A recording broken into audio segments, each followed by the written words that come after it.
ఏ ఒక్కరికి కూడా ఇంటి స్థలం నాకు లేదు అన్న మాట రాష్ట్రంలో ఎక్కడా వినిపించకూడదు.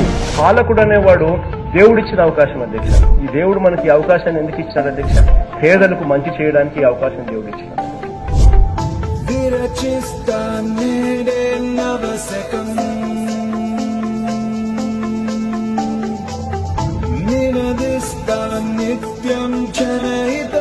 ఎక్కడా కూడా మధ్యవర్తి లేడు, ఎక్కడా కూడా లంచాలు లేవు, ఎక్కడా కూడా కరప్షన్ లేదు.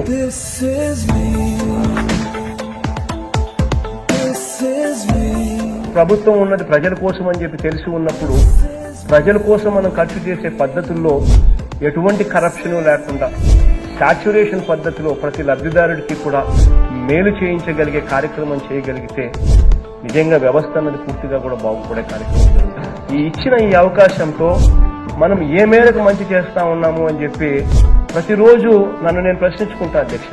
చేసేది సరిపోతా ఉందా, ఇంకా చేయాలన్నా, దేవుడిచ్చిన అవకాశం ఇది అని చెప్పి ఒకవైపున దేవుని కృతజ్ఞతలు చెప్తాను నన్ను ఈ పొజిషన్లో పెట్టినందుకు. మరోవైపున నేను చేస్తా ఉన్నది సరిపోయిందా, ఇంకా ఎక్కువ ఏమైనా చేయాలన్నా, ఎక్కడైనా పొరపాట్లు ఏమైనా చేస్తా ఉన్నానా అని చెప్పి ఆలోచన కూడా చేస్తాను అధ్యక్ష రోజు.